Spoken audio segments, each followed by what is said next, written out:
기독교의 본질과 핵심은 뭐라고 말씀드렸습니까? 아무리 여러 강조를 해도 지나치지 않는 것. 기독교의 핵심, 기독교의 본질은 예정과 부르심입니다. 하나님께서 참세전에 우리를 예정하셨습니다. 그리고 하나님의 말씀을 통하여서 우리를 불러주십니다.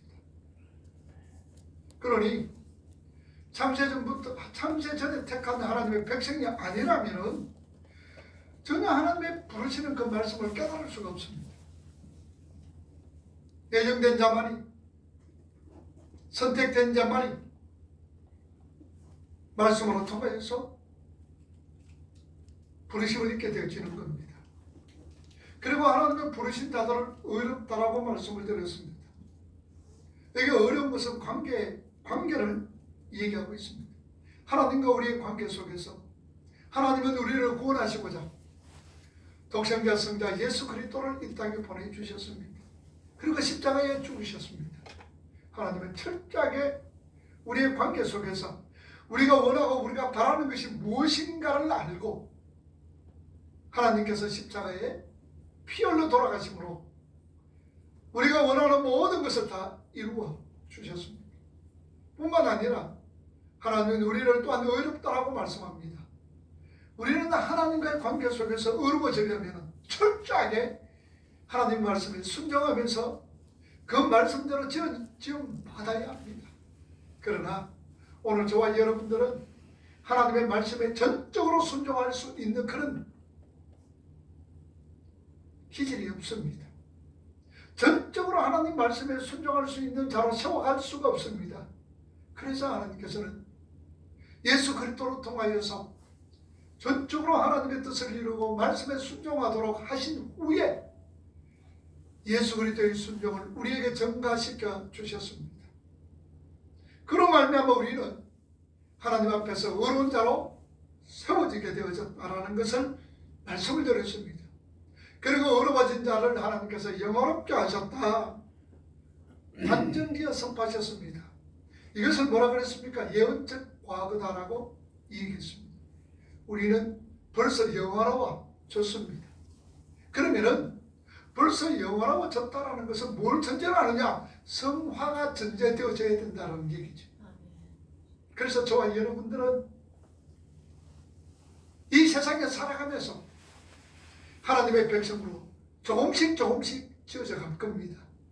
그러나 하나님 앞에 설 때에 우리가 이 세상을 떠나 하나님 앞에 설 때는 우리는 영화로운 모습으로 하나님 앞에 설 수가 있습니다. 그러므로 저와 여러분들의 구원에 있어서 그 하나님의 은혜에 우리의 행위를 보태려고 시도하는 것은 극악한 죄라는 사실을 우리는 아셔야 됩니다. 우리는 하나님이 얼마나 크신 분이신지를 잘 알 수가 없습니다. 이사야 55장 8절과 9절 말씀해 보면은 이사야 선지자는 하나님은 이렇게 표현을 합니다. 이사야 55장 8절과 9절 말씀 우리 한번 보세요. 이사야 55장 8절과 9절. 자, 8절 읽어봅니다. 이는 내 생각이 너희의 생각과 다르면 내 길은 너희의 길과 다르니라. 여호와의 말씀이니라. 이는 하늘이 땅보다 높은 같이 내 길은 너희 길보다 높으며 내 생각은 너희의 생각보다 높음이니라. 우리는요, 우리 이성으로 우리 하나님을 청량해 낼 수도 없고 다 이해할 수가 없습니다. 그러나 성경을 통해서 우리 하나님이 얼마나 크시고 우리 하나님이 얼마나 두려운 존재라는 것을 조금씩 우리가 알아갈 수가 있습니다. 여러분, 우리가 구약 성경에 보면요, 어떨 때는 하나님이 참 너무하시다라는 그런 생각이 들 때가 있어요. 그 예로 우리가 사무엘 하 6장 말씀해 보면요, 아비나답의 집에 오랫동안 법궤가 모여져 있었습니다. 그래서 다윗이 임금이 되어서 그 법궤를 다윗 성으로 옮겨오는 그런 장면이 있습니다. 그때 법궤를 싣고 왔습니다. 새소리에 법궤를 실어서 이제 다윗 성으로 가고 있는 도중에 다곤이 타작마당에 있어서 소가 그냥 펄쩍 뛰어버렸습니다. 그러니 법궤를 실었던 소를 몰고 있던 우사가 법궤가 땅에 떨어지려고 하자 손으로 탁 그 법궤를 잡았습니다. 그런데 그 결과가 어떻게 됐어요? 우사가 죽어버렸습니다. 우사가 죽었어요.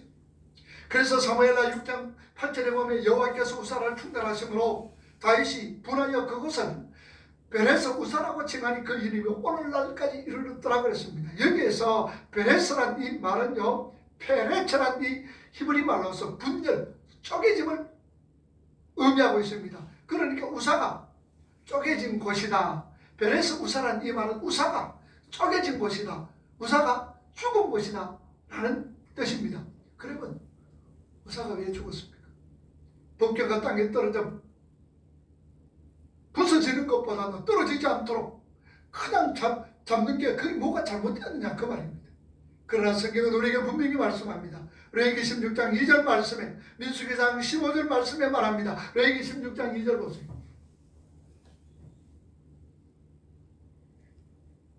미리미리 조금 찾아가면 좋은데.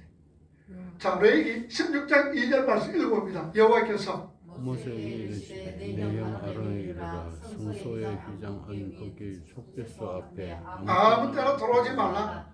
그래 죽지 않도록 하라. 이는 내가 구름 가운데서 속죄소 위에 남이니라. 그러니까 결국은 이 율법에 의해서 우사가 죽는 겁니다.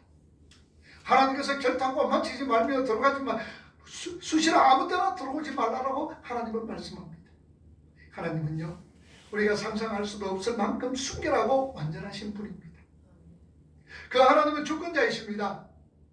그래서 하나님께서 피조물과 상해에서 그것들의 의견을 참조하여 역사를 경륜하시지를 않습니다.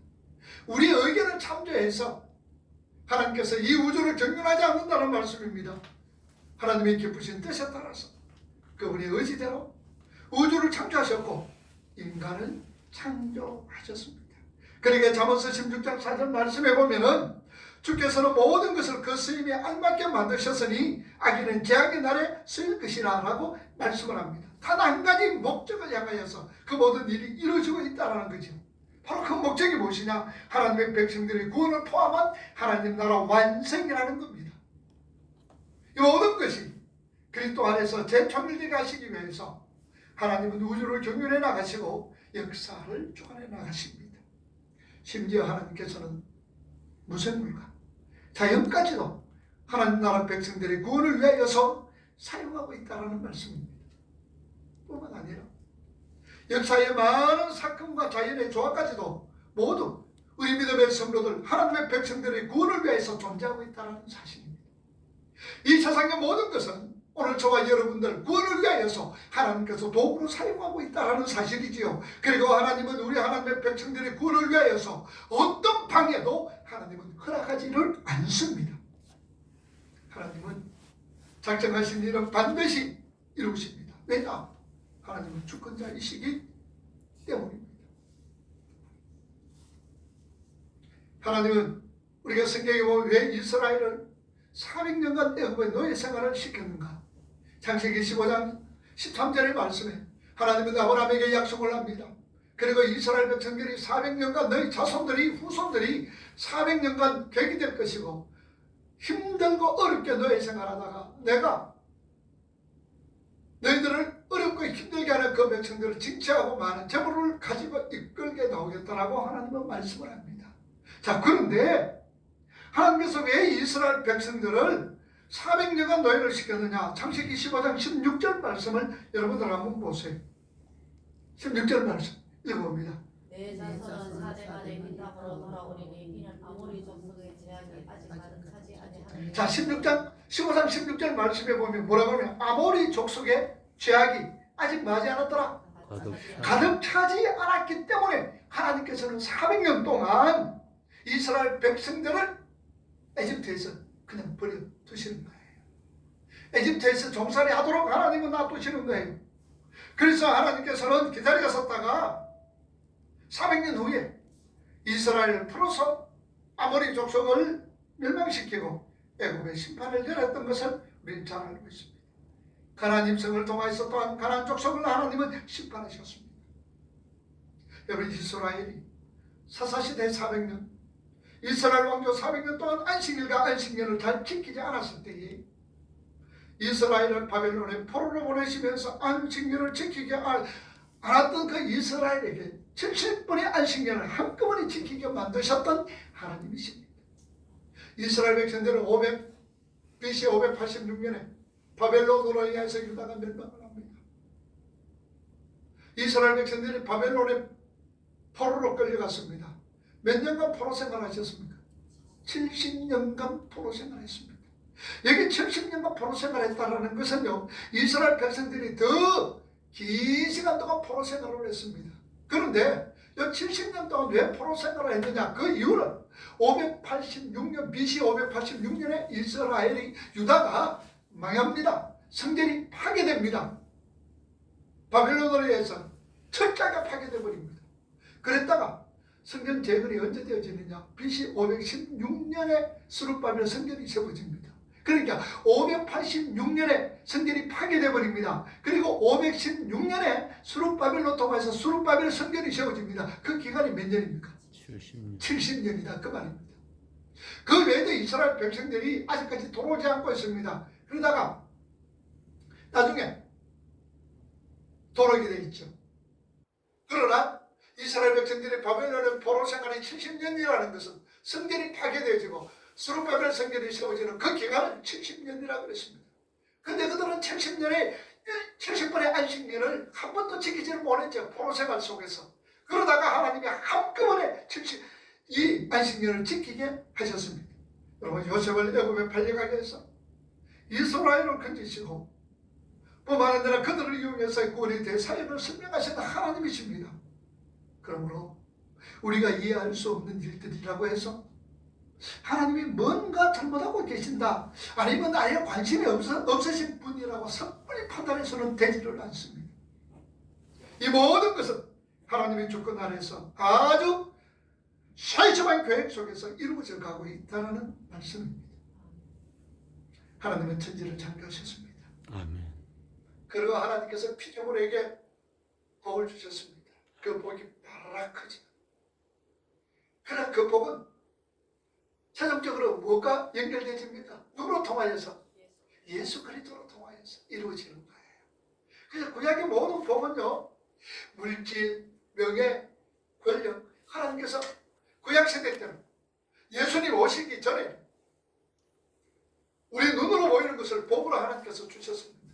물질도 주셨고 건강도 주셨고 명예와 권력, 이런 모든 눈으로 보이는 것을 복으로 하나님께서 명하셨습니다. 그러나 눈에 보이는 모든 복은 뭘 상징하느냐? 예수 그리스도로 통해서 이루어질 것을 상징하고 있습니다. 그래서 신약의 성도들은 예수님이 오신 다음에 성도들의 복은 뭡니까?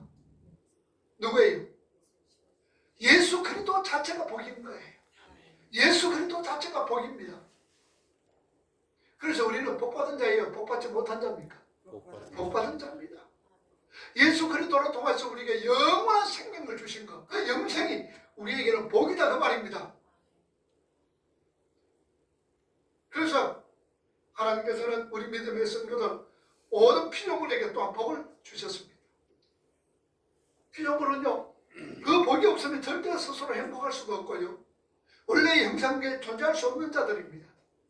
하나님이 우리에게 부어주시는 생명력이라고 우리가 표현할 수가 있죠. 그 생명력, 그래서 복, 영생이다 그 말입니다.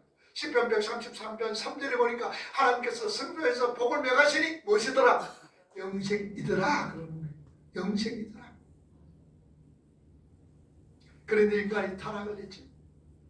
하나님의 기쁘신 뜻에 따라서 지어진 인간이 사탄의 유혹을 받고 타락을 했습니다. 그럼 인간의 타락까지도 하나님께서 예정하신 것인가 하고 반문하시는 분들이 없잖아 있을 겁니다. 하나님은 아담을 예정하셨습니다. 그리고 때가 되어 아담을 이 역사 속에서 던져줬습니다. 그리고 선악을 알게 하는 나무의 실과 생명력도 만들었고 선악을 알게 하는 나무도 만들었습니다. 그리고 하나님은 아담에게 약속을 합니다. 선악을 알게 하는 나무의 실과를 따먹지 마라. 따먹는 날에는 네가 정령 죽으리라. 이것은 행위 언약이라고 합니다. 하나님이 아담이 선악을 알게 하는 나무의 실과를 따먹는 줄 알았을까요? 몰랐을까요? 알았지요. 하나님이 그거 모르시는 것 아닙니다. 하나님이 아셨습니다. 그럼 우리 인간들은 그렇게 말합니다. 왜 하나님께서는 선악을 알게 한 나무의 실과를 따먹은 줄 알면서도 아담에게 왜 그런 약속을 하느냐고 이렇게 말씀을 하실 겁니다. 하나님은요 완전히 순결하신 분입니다. 그분은 결코 죄의 조승자가 될 수가 없습니다. 그런데 하나님은 아담을 만드셨죠. 하나님의 형상대로 만드셨습니다. 그러면 아담을 어떻게 만드셨습니까? 인격체로 만드셨다는 말씀이지요. 다시 말하면 하나님은 인간을 로봇 아닌 인격적인 존재로 대우해 주시고 그렇게 창조를 하셨습니다. 그래서 하나님은 우리를 친구로 불러주십니다. 우리를 아들이라고 말씀합니다. 그러기 위해서는요, 하나님과의 교제를 위해서는 오늘 저와 여러분들, 하나님은 반드시 우리 인간들을 인격적으로 만들어야 한다는 사실입니다. 그리고 자신의 선택에 의해서 하나님을 사랑하고 하나님을 전적으로 의지하고 하나님께만 순종하는 자가 되어져 가야 합니다. 하나님은 창세전에 택하신 하나님의 백성들이 하나님의 인격과 의지를 동원해서 하나님의 형상대로 그들의 인격과 또한 의지가 발동되어서 하나님과 형제를 사랑할 수 있는 자로 만들어가기를 하나님은 원했습니다. 지어져가기를 원했습니다. 그래서 인간은 죄를 지을 수도 있는 인격과 선택권을 가진 존재로 만들어진 것입니다. 이것을 혹자들은 그렇게 얘기합니다. 하나님은 우리 인간들에게 자유의지를 허락해 주셨다라고.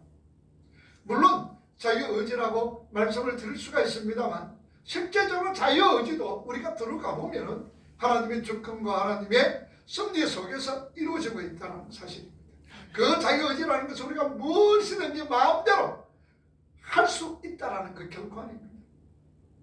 이 자유의지란 하나님께서 여러분들에게 설명하자면 큰 수족관을 만들었습니다. 그리고 그 수족관에 온갖 많은 고기들을 다 두었습니다. 그리고 수족관을 아름답게 꾸몄습니다. 고기들은 그 수족관에서만 자유로웠습니다. 그 수족관을 벗어나면 죽음입니다. 하나님께서 우리에게 허락하신 것도 바로 그것입니다. 하나님께서 온 우주 만물을 아름답게 만드셨습니다. 그리고 거기서 마음껏 살아가도록 합니다. 그러나 하나님과의 관계가 단절되어 버리면, 하나님과의 관계가 끊어져 버리면 수족관에 있는 물고기가 물 밖으로 나오는 것과 똑같다는 얘기입니다. 그러면 어떻습니까? 하나님의 택한 자녀들하면 수족관으로 고기가 팍 튀어나왔을 때에 그 다음에 어떻게 할까요? 고기를 그냥 버려둘까요? 수족관에 잡아넣을까요? 잡아넣습니다. 수족관에 잡아넣습니다. 수족관에 잡아넣어요. 그리고 거기서 마음껏 살아라고 얘기를 합니다. 이것이 하나님의 선택이요, 이것이 우리 인간에게 가지고 있는 자유의지라는 사실입니다. 하나님의 형상대로 지음받았던 사람이 타락을 하자 피조물은 복의 권한이신 하나님과 단절되어 버렸습니다. 이제 인간은 하나님과의 관계가 단절되어졌고, 인간이 하나님이 주시는 그 복을 받아 참 행복을 누리기 위해서는 이제는 그 깊은 구름을 건너갈 다리가 필요했습니다. 하나님께로 가까이 할 다리가 필요했습니다. 그래서 하나님께서 관계의 회복에 필요한 최소한의 요구인 의가 잘 나타나는 것이 무엇이냐? 율법이라는 말씀입니다. 율법인 거예요. 인간은 하나님과의 관계 회복에 있어서 하나님이 요구하시는 의무를 수행해야 합니다. 그래야 인간의 의를 입을 수가 있는 거예요. 그게 율법입니다. 그런데 우리 인간들은요, 1500년 동안 율법을 가지고 있으면서 계속해서 율법을 지키는 일에는 실패해 왔습니다. 율법은 우리 마음과 생각과 말과 행동과 동기와 선택에 있어서 항상 완전하고 무결한 성과 아름다움과 참됨을 율법은 요구하고 있는 거예요. 만일 율법이 요구하는 것을 완벽하게 지킬 수만 있다면 우리는 하나님과의 관계가 회복되어지고 우리는 하나님이 주시는 복을 누릴 수가 있습니다. 영생을 누릴 수가 있습니다. 율법을 다 지킨다면. 그러나 우리 인간들은 율법 지켜야 된다는 것은 불가능한 거죠. 율법을 13가지나 주었습니다. 그 율법이 612가지 지키고 한 가지를 지키지 못했다면 그 율법은 다 무효가 되어진다는 사실입니다. 유대인들은요, 열심히 그 의를 이루기 위해서 선행 체계를 따라서 노력했습니다. 그런데 그 사다리가 터무니없이 짧았습니다. 게다가 다 지키다가 한 가지만 못 지켜도 다 못 지킨 것이라고 성경은 말씀을 하고 있습니다. 그 의의 다리가 완성시킬 수가 없습니다. 야고보서 2장 보세요. 10절에서 11절.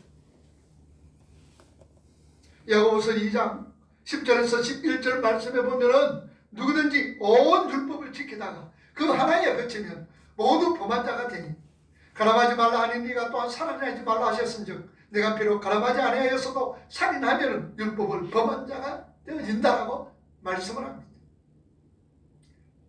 집사님 로마서 3장 20절부터 찾아오세요. 게다가 예수님께서 오셔서 마음속까지 힘이 팠습니다. 엄령한 생각이 부모도 가늠이라고 하고 저 보지 마시고 저한테 보세요.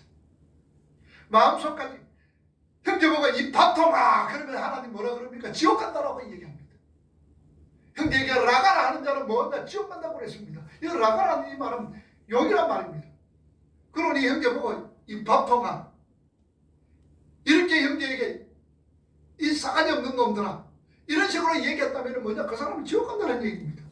게다가 하나님의 요구인 율법을 하지 말라고 하는 것, 안 하는 것뿐만 아니라 율법의 최종 목적은 무엇입니까 여러분? 선지자와 온 율법의 강력이 뭡니까? 하나님을 사랑하라는 얘기죠. 하나님을 어떻게 사랑하라? 하나님을 뭐로 사랑하라? 몸과 마음과 정성 다해서 목숨 걸고 사랑하라 그럽니다. 그리고 또 때는 내 이웃을 내 몸과 같이 사랑하라. 이것이 율법이요 선지자의 강력이라고 하나님 말씀합니다. 그럼 여러분들 하나님 온몸 다해 사랑합니까? 그리고 내 형제를 내 몸과 같이 사랑하고 있습니까? 이건요 누구라도 그거 지켜낼 수 없습니다. 지킬 수가 없어요. 로마서 3장 20절 말씀 보세요. 뭐라고 그럽니까? 로마서 3장 20절 그러므로 율법의 행위로 그의 앞에 의롭다 하심을 얻을 육체가 없나니 율법으로는 죄를 깨달을 자 율법의 행위로 그 앞에 의롭다 하심을 얻을 자가 없습니다. 율법으로는 죄를 깨닫게 한다는 사실이요. 그토록 율법을 잘 지킨다고 해서 마음속까지 바꿀 수는 없습니다. 여러분 우리가 마찬가지 신앙생활도 마찬가지입니다. 우리는 10길 물속은 알아도 한 길 사람의 속은 모른다고 그러잖아요. 저 사람이 무슨 생각을 하고 있는지 우리는 도대체 알 수가 없어요. 알 수가 없는 거예요. 그래서 보편적으로 나타나는 거 보면 아이고 저 사람 예수 참 잘 믿는 사람이네. 아이고 저 사람 정말로 보면서도 살아가고 정말로 잘 믿는 사람이래. 우리가 그렇게 인정을 한다 할지라도 그 사람 속을 모르는 거예요. 속을 알 수가 없어요. 그런데 우리 분명한 사실은요. 선자는 넘어질까 조심하라는 거예요. 내가 섰다고 까불까불 되면요. 넘어집니다 여러분들. 내가 섰다고 생각을 해가지고 뭔가 해보겠다고 여러분들 그런 거 시도하지 마세요. 하나님은요 우리에게 뭘 요구하십니까? 하나님의 일이 뭐라고 얘기했습니까 여러분들? 예수 잘 믿는 게 여러분들 하나님의 일입니다. 요한복음 6장 28절 29절 그렇게 6장에 말씀하셨지요. 예수 잘 믿는 게 뭡니까? 하나님과 그를 보내신 자를 많은 거 믿는 것이 하나님의 일이다 그 말입니다. 여러분 다른 거 하려고 노력하지 마세요. 내가 뭔가를 저 사람에게 뭔가 도움을 주겠다 설득서리 하지 마세요 여러분. 그 하나님의 일 아닙니다 여러분들. 하나님의 일이 뭐라고요? 예수 잘 뭐라고요? 예수. 크게 얘기하세요. 예수님 잘 예수 잘 믿는 겁니다 여러분들. 그게 하나님의 일입니다. 그게 하나님의 일이에요. 이것 하고 저것 하고 내가 이제 됐다 싶어가지고 이것 해보고 저것 해보고 그런 교만한 소리 하지 마세요. 그런 교만입니다. 저는 당당하게 얘기할 수가 있습니다. 자 그럼 여러분 예수 잘 믿는 게 어떻게 하나님의 일입니까? 그러면은 예수 잘 믿는 게 내 삶 속에서 누가 나타나요? 예수 나타나잖아요. 예수가 내 삶 속에서 예수가 나타나는 거예요. 그게 하나님의 일이다 그 말입니다. 그러면은 내 삶 속에서 예수가 나타납니다. 자연적으로 섬기게 되죠. 겸손해집니다. 낮아집니다. 그러면 주위의 사람들이 우리를 보면서 뭐라 그럽니까? 야, 교회 다니고 예수 믿는 사람이 과연 다르네? 그러잖아요. 그러면서 그 사람들이 교회를 인도해주고 나도 저 사람처럼 예수 믿어야 되겠네 라고 되어진다는 얘기죠.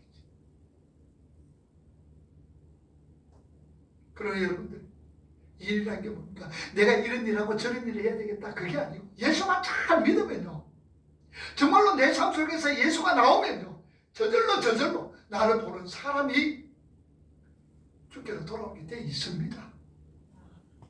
주께로 돌아오게 삶으로 입으로 그게 되죠. 율법은 죄를 깨닫게 한다는 사실입니다. 그래서 빌립보 3장 5절에서 6절 말씀해 보면요, 내가 8일 만에 할례를 받고 이스라엘 족속이요 베냐민 지파요 히브리 중에 히브리요 율법으로 바리새인이요 열심으로 교회를 비판하고 율법의 어른은 흠이 없는 자다. 사도 바울이 그렇게 말하고 있습니다. 사도 바울은 율법을 지키려면 완전하게 지켰습니다. 완전하게 지켰어요. 한번 읽어보세요. 열심으로는 교회를 박해하고 율법의 의로는 흠이 없는 자라. 자, 열심으로 율법을 다 지켜. 흠이 없는, 율법 지키는데 흠이 없는다는 그 열심으로 뭐 하고 있는 거예요 지금? 교회는 뭐 하고 있어요? 박해하고 있다는 사실입니다. 교회는 못 살게 굴고 있다는 사실입니다. 사도 바울은 겉으로 지킬 수 있는 율법은 완벽하게 다 지킨 사람입니다. 그런데 예수님 만나고 그러게 보니까 내 자신이 얼마나 위선적인가를 깨닫게 됩니다. 그래서 사도 바울이 뭐라 그럴까? 오라 나는 만 사람이다. 공부한 사람이라도 누가 이 율법을 잘 지키는 상황의 몸에서 나를 좀 건져주겠느냐라고 말씀을 합니다. 이렇게 인간은 율법을 지키는데 실패했습니다. 왜 실패했을까요? 바로 육신 때문입니다. 하나님이 없이 살도록 잘 훈련되어지고 있는 익숙해진 인격과 습성, 경향이 인간을 실패하게 하고 있다는 사실. 자, 그럼 이 말이 무슨 말입니까? 우리는 할 때부터요 하나님 앞에 엉덩이 뿔난 소처럼 그렇게 살아가고 있다는 사실. 그렇게 살아가는 거예요. 그리고 우리 날 때부터 하나님 없이도 살아갈 수 있는 존재로서, 잘 살아갈 수 있는 존재로서 훈련되어지고 익숙해져 있다는 사실. 그러니 하나님 뜻대로 살려고, 하나님 말씀대로 살려고, 하나님께 이끌림 받으려고 그러니까 그게 쉽잖아요. 쉽지 않지요. 얼마나 어렵습니까? 그래서 하나님께서 그 쉽지 않은 자에게 뭐합니까? 엉덩이 그것도 쳐버리고요. 꿀밤 주고요. 그러잖아요. 그걸 뭐라 그래요? 징계라고 그러잖아요. 그래서 징계가 없으면 무엇이다? 사생아요 고하다라고 얘기합니다. 그 징계는 파이데이야. 하나님 자녀 만드는 프로젝트입니다. 프로젝트예요. 그래서 그 징계는 때로는 질병으로 통해서, 때로는 물질로, 때로는 이웃관계, 자녀들 속에서, 가족들 관계 속에서 나타나는 거예요. 우리는 그걸 보면서 하나님이 나를 지금 손대고 있구나. 오히려 감사하고 기뻐야 됩니다. 내가 하나님의 백성이구나라는 것을 알 수가 있는 거예요. 어느 심리학자가요 이런 실험을 해봤습니다. 벽에다 일부러 구멍을 이렇게 좀 뚫어놨습니다. 탁 뚫어놔놓고 그 밑에 글자라 뭐냐, 절대로 들여다보지 마세요 라고 글자를 탁 적어놨어요. 그랬더니 글씨를 안 붙였을 때 하고 글씨를 붙였을 때 하고, 여러분들 구멍을 어느 것이 더, 어느 것이 더 많이 봤다고 나오겠어요? 붙였습니다. 구멍을 뚫어놔놓고 절대로 보지 마세요. 이거 썼을 때하고 안 쓸 때하고 차이가 엄청나다는 얘기입니다. 절대로 보지 마세요 하면 더 보고 싶어. 더 궁금해. 우리 남자들도 우리 가정생활 하다 보면요 그래요. 자, 오늘은 아내의 날이고, 그리고 고생하는 아내를 위하여서 이제 내가 밥을 먹고 내가 설거지 좀 해야 되겠다라고 생각을 합니다. 설거지 해야 되겠다. 아마 이런 마음은 또 우리 김영철 집사님 많이 잘하고 있을 거예요. 설거지 해야 되겠다라고 얘기를 하는데, 마음 먹고 있는데 박 기사님이 와가지고 여보 밥 먹으러 와서 설거지 좀 해서 가면 연락이 하고 싶은 마음도 없어져 버리는 거예요. 하고 싶은 마음. 내가 아이고 우리 박 집사 수고 많은데 내가 밥 먹고 나서 내가 설거지 내가 좀 해야 되겠다. 그러니까 설거지 봉투도 좀 버려야 되겠다 생각하고 있는데 밥 딱 먹고 밥 먹는 중간에 여보 밥 먹고 설거지 좀 하고 저 설거지 봉투 좀 버려 가면 그만 하기 싫은 거예요. 그만 하기 싫은 거예요. 바로 이렇습니다. 인간은요 하나님의 의에 대한 요구, 율법을 지키기는 그냥 오히려 그 율법이 하지 말라는 것도 하고 있어요. 하지 말라는 게 여러분 몇 가지가 있어요? 613가지 중에서 하지 말라는 거 얼마? 248 하라는 거고 하지 말라는 거 365가지예요. 이게 하지 말라는 거 오히려 그걸 더 하고 있단 말입니다. 자, 그래서 이제 그 의 말고 다른 의가 나타나는데 그것이 무엇이냐? 하나님께서 아들이신 예수님을 이 땅에 보내셔서 예수님으로 통한 완벽한 순종의 삶, 아름다운 삶을 살게 하셔서 그 삶은 누구의 것으로? 우리의 것으로 여겨주신다는 것이지요. 그래서 하나님께서 사다리를 만들어서 우리에게 거저 주신다는 겁니다. 그게 뭡니까? 의라는 얘기예요. 하나님이 우리에게 주시는 의라는 얘기예요. 마태복음 22장에 보면요, 아들의 혼인잔치를 베푼 왕의 비유가 잔치를 초청합니다. 많은 사람들에게 초청을 했는데도 사람들이 오지를 않아요. 오히려 초청하는 종들을 때리고 죽이기도 합니다. 그래서 왕이 불타고 나서 군대를 이끌고 가가지고 그들을 진멸해버립니다. 그리고 나서는 종들에게 나옵니다. 약한 자나 선한 자 가리지 말고 다 데리고 오너라. 그래서 잔치 자리가 부끄득했습니다. 자, 그런데 왕이 이렇게 잔치 도로 참석한 사람들이 이래 보면서 다시 보니까 예복이 입지 않았던 사람이 있는 거예요. 예복 입지 않은 사람. 그래서 왕은 화가 나서 그 예복을 입지 않는 사람을 쫓아버려라. 바깥 어두운 데 가서 쫓아버리고 슬피 울며 이를 가림이 있으리라 그렇게 얘기하잖아요. 자, 그런데 여러분들, 불러온 사람은 언제고 부를 때는 언제고 예복 안 입었다고 언제 왜 내 쫓아내느냐 그 말이에요. 여러분 그 말씀을 보면서 좀 이상하게 생각 안 하셨어요? 많이 불러오라고 그래 놨는데 큰 길에 가가지고 어떤 사람이든지 다 불러 모아가지고 있는데 왕이 이래 보면서 예복을 입지 않았다고 이 사람 쫓아버렸구나. 그러면은 부를 때는 언제고 쫓아낼 때는 언제냐. 세상에 결혼식 참석 생각도 못했는데 만약에 결혼 참석했다 할 것으로 생각했다면 예복 입고 올 것입니다. 결혼식 참석도 생각도 못했는데 길 가다가 그냥 붙잡혀 왔는데 예복 안 입었다고 쫓아버렸단 말입니다. 왜 그랬을까? 얼마든지 우리가 의문을 가지고 있습니다. 그런데요, 그 당시에 배경을 우리가 알아야 된다는 얘기예요. 지금 주님께서는 혼인잔치 비유를 갖다 뭐에 비유하고 있습니까? 뭐에 비유하고 있어요? 천국에 비유하고 있습니다. 천국을 비유하고 있는데, 그러면 이 예복은요, 천국의 단체에 참여할 사람들은요, 누구에게든지 뭐냐? 예복을 주는 거예요. 주인이 만들어서 예복을 줍니다. 예복을. 그러면 그 예복을 입어야 되죠. 의에 옷을. 그런데 예복을 안 입었다는 것은 뭘 의미하고 있습니까?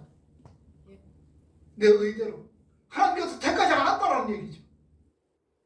그래서 당신의 잔치를 배설하고 사람을 초청할 때 예복을 다 마련해 놓고 초청하는 사람들에게 한 번을 시식을 줍니다. 자, 그래서 잔치에 초청받은 사람은 반드시 예복이 있어야 합니다. 그 예복이 바로 무엇이냐? 의라는 얘기. 그 예복은 잔치의 주인이 주는 것입니다. 내 스스로 만들어내는 것 아닙니다. 그래서 그것을 못 받은 사람은 쫓겨나는 거예요. 십자가의 가장 첫 번째 메시지가 무엇입니까?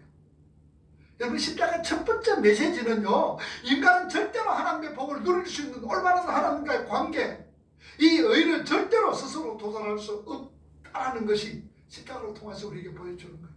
아무리 우리가 노력을 하고 힘을 쓰고 애를 써도 하나님의 의에 이를 수 없다는 것은, 그것이 십자가의 첫 번째 메시지입니다. 그런데 저희들은요, 그 십자가를 제시하면 자존심이 상합니다. 고린도전서 1장 23절 24절 보죠. 인간들도 할 수 있는데 왜 십자가 돼야 되는가? 십자가만 의지해야 되는가? 도저히 못 받아들이겠다는 얘기죠. 십자가 드러나는 이게 구원이다 그러면 자존심 상한다는 얘기죠. 자, 읽어봅니다. 23절 24절 시작. 우리는 십자가에 못 박힌 그리스도를 전하니 유대인에게는 거리끼는 것이요 이방인에게는 미련한 것이로되 24절 오직 그리스도를 받은 자들에게는 유대인이나 헬라인이나 그리스도는 하나님의 능력이요 하나님의 지혜니라. 우리요 바로 알고 바로 믿어야 합니다. 그리고 바로 열심내야 된다는 사실입니다.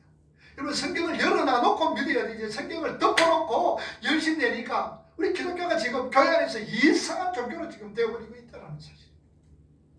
이상한 게 지금 흐르고 있는 거예요. 복음의 진리에 대한 깊고 정확한 가르침이 관심이 없으면요, 교회에서 열심만 내는 사람들은 거의 다 자신의 어떤 의를 찾는 사람들이다라는 얘기죠. 신비주의적인 어떤 은사를 자랑하고 그것으로 다른 이들과 참회성을 누리려고 하는 그런 사람들은 거의 다요 자기 의를 찾고 있다는 얘기죠. 그리고 하나님 앞에서 자기의 됨됨이보다는 내가 하나님의 백성으로 지어져가는 내 됨됨이보다는요 활동을 통해서 인정을 받고 싶어하는 그런 사람들은 대부분 다 자기 의를 찾는 사람이에요. 내 삶 속에서 낮아지고 겸손해지고 예수의 삶이 나타나는 이런 자로서의 삶을 살아가야 되는데, 이 댐댐이를 놔두고 내가 활동하는데 여기에 뭔가를 드러내기 위해서 인정받고 싶어하는 사람들은요, 반드시 뭐냐? 자기 의를 찾고 있는 사람입니다. 그 예를 들어서 이런 걸 찾아보죠. 그 예가 뭔지 압니까? 교회 직분자 세울 때. 여러분, 그 직분자 세울 때 어떻습니까? 사람의 댐댐이 뭡니까? 활동성을 보면서 세웁니까? 활동성을 보면서 세웁니다. 얼마나 교회에 헌신하고 봉사하고 충성하느냐, 겉으로 드러나는 거 그거 보고 아이고 저 사람은 참 교회의 훌륭한 일꾼이 되겠구나라고 판단을 합니다. 그런데 그 사람이 툭 떨어져 버렸어. 직분이 이 피택이 안 돼서 그러면 어때요? 그 사람? 예? 실망하고 좌절하면서 자꾸로 내가 입에 안 나가면 그렇게 교회 떠나는 사람이 얼마나 많습니까? 그럼 여러분 뭐죠? 그 사람의 활동은 뭡니까? 자기 의를 나타낸 겁니까? 아니면은 예수님이 나타난 겁니까? 예수님이 나타나는 거예요. 아니래요. 자기 의를 드러내는 거예요. 내가 이렇게 했으니까 이 정도 대접받아야 되지 않겠느냐는 얘기죠. 여러분, 우리 착각하지 말자. 내 자신의 의를 드러내는 사람하고요, 성령의 감독이 되고 감사해서 열심으로 일하는 사람하고 차이가 딱 있습니다. 그 차이가 어떨까? 그걸 어떻게 알 수가 있습니까? 일을 안 시켜봅니다. 그 사람에게 일을 딱 안 시키면요, 그 사람 일 안 하면 못 견뎌요.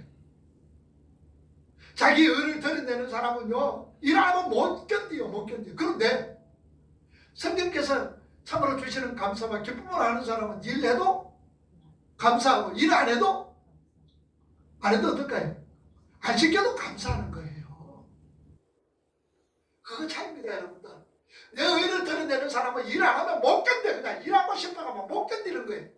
내 나타내고 싶어 안 알아주는 주변 막 그냥 속에 새기는 게 올라오는 거예요. 그런데 성령으로 이끌림 받은 사람은 일해도 감사하고 일 안 해도 감사하는 거예요. 그래서 우리가 차이를 볼 수가 있다는 사실입니다. 그래서 일하든지 안 하든지 우리는 누구 한 분만으로 행복하는 거예요? 주님 한 분만으로 행복하는 거예요. 주님 한 분만으로 즐거워하는 거예요. 주님 한 분만으로 기뻐하는 거예요. 이래서 기쁨이 아니라 구원해 주신 하나님으로 인하여서 내가 즐거워하고 기뻐하는구나. 그래서 모든 걸 감당하는 거예요. 그런데요, 또 보면은 자기 의를 나타내고자 하는 사람은요, 다른 사람의 평가와 다른 사람의 인정에 굉장히 관심을 가지고 있다는 거예요. 다른 사람이 나를 어떻게 평가하나? 내가 이 일을 함으로써 다른 사람이 나를 어떻게 인정해? 여기에 대해서 굉장히 관심을 가지고 있습니다.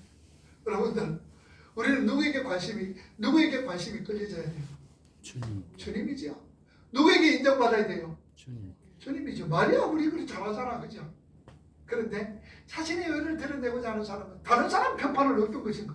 다른 사람 눈치를 보는 거예요. 다른 사람이 나를 어떻게 보고 있고 다른 사람이 나를 어떻게 판단하느냐? 기도하는 것도 마찬가지. 바리새인들은 어떻게 했습니까?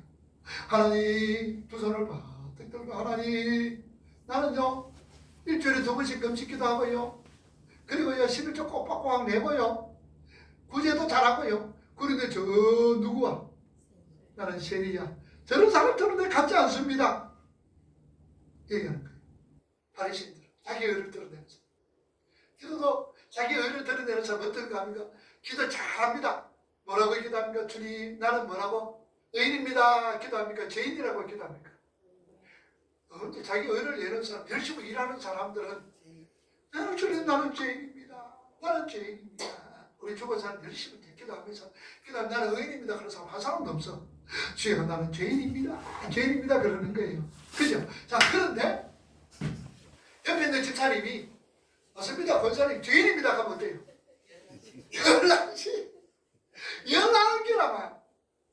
나는 죄인입니다. 저는 나는 죄인입니다. 죄인이 여기 왔습니다. 눈물 콧물을 흘리면서 기도하는데 옆에 있는 사람이 가서 그래 맞습니다.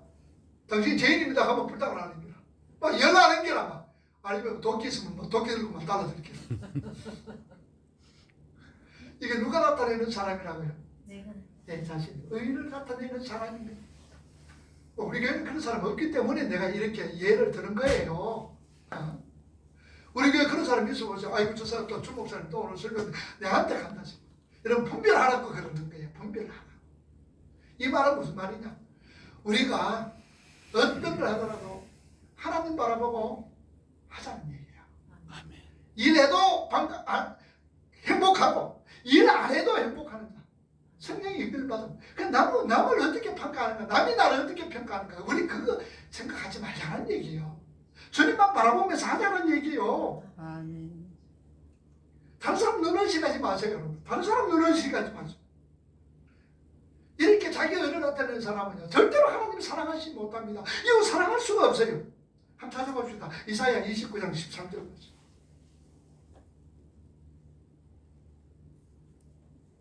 이사야 29장 13절 시작.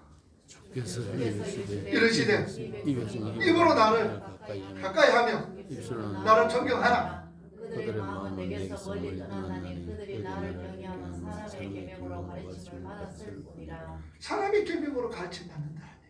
자기를 드러내려 하는 자기 의를 찾는 자들은 절대로 하나님 사랑할 수가 없어요. 사랑할 수 없어요. 정말 오늘 저와 여러분들이 구원받았다면 내 자신의 의는 완전히 버리셔야 돼요. 그죠? 내가 나타나면 그 버려야 됩니다. 그리스도의 의에 필사적으로 목숨 걸고 매달려야 되죠. 하나님께서 공짜로 거저주시는 십자가의 의만이 너의 구원의 유일한 근거라는 것을 우리는 매일매일 확인하면서 살아가는 거예요. 그래서 교회 일 여러분들 해도 기쁨으로, 안 해도 기쁨. 왜냐? 하나님 한 분만으로 즐거워할 수 있는, 구원해 주신 하나님으로 기뻐할 수 있는 오늘 저와 여러분이 되기를 주님의 이름으로 축복합니다. 아멘. 기도합시다.